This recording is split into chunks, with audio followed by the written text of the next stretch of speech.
राजा भंगासुर कौन थे?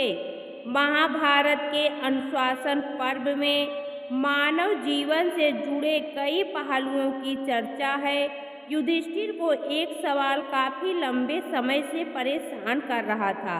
सरसैया पर लेटे मृत्यु की प्रतीक्षा करते भीष्म से उन्होंने यह सवाल पूछा।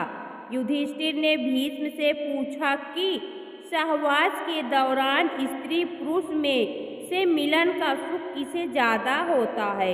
यौन क्रियाओं के दौरान ज्यादा आनंद कौन प्राप्त करता है? भीष्म ने उत्तर दिया, इस सवाल का उत्तर देना कठिन है जब तक कि स्त्री और पुरुष दोनों का अनुभव किसी को एक साथ ना हुआ हो। फिर भीष्म ने कहा, युधिष्ठिर, तुम्हारे इस प्रश्न का उत्तर भंग, स्वाना और सकरा की कथा के जरिए ही दिया जा सकता है। अपने सवालों का जवाब पाने के लिए यह कथा सुनो। बहुत समय पहले भंग स्वाना नाम का एक राजा रहता था। वह न्यायप्रिय और यशस्वी था, लेकिन उसके कोई पुत्र नहीं था।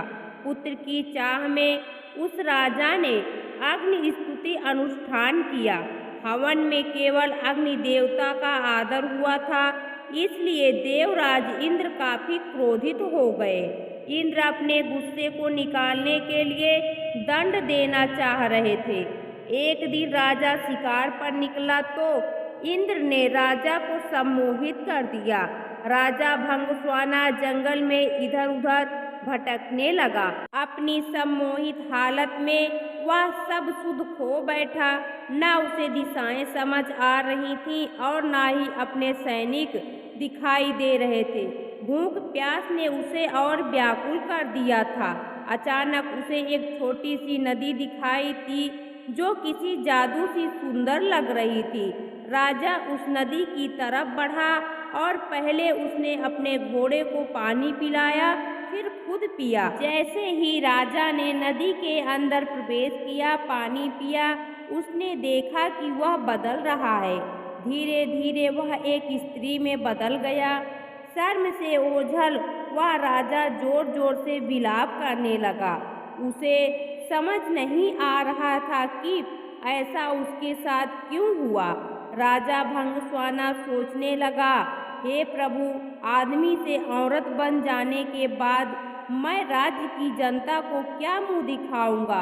मेरे अग्नि स्तुति अनुष्ठान से मेरे 100 पुत्र हुए हैं, उनका सामना कैसे करूंगा?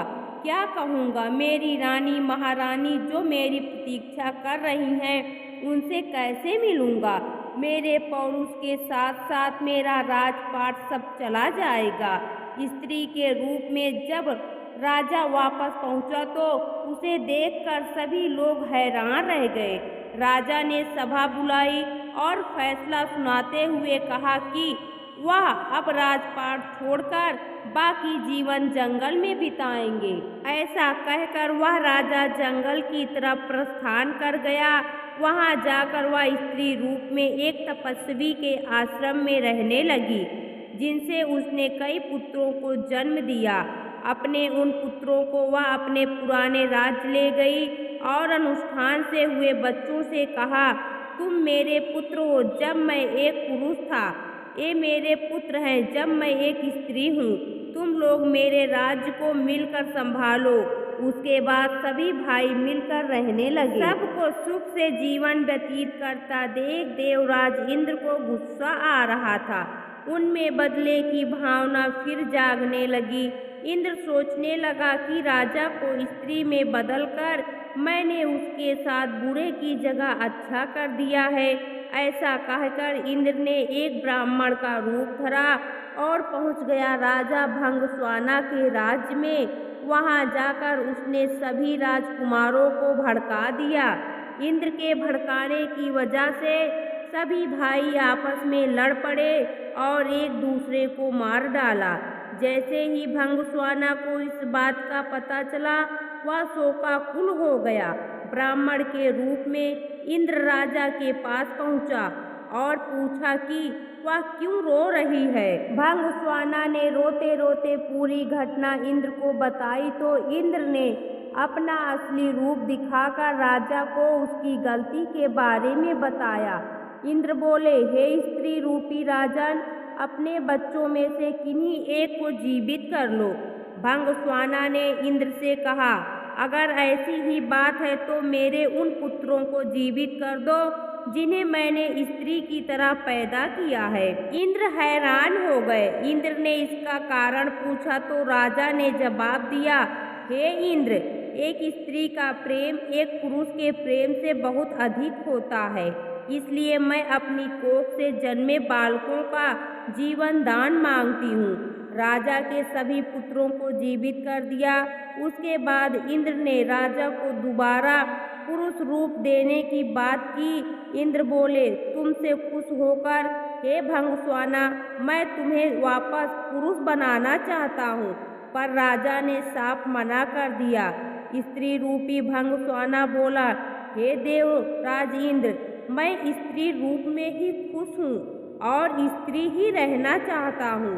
यह सुनकर इंद्र उत्सुक हो गए और पूछ बैठे कि राजन, क्या तुम वापस पुरुष बनकर अपना राजपाट नहीं संभालना चाहते? भंगस्वाना बोला, क्योंकि संयोग के समय स्त्री को पुरुष से कई गुना ज़्यादा आनंद, तृप्ति और सुख मिलता है, इसलिए मैं स्त्री ही रहना चाहूँगा।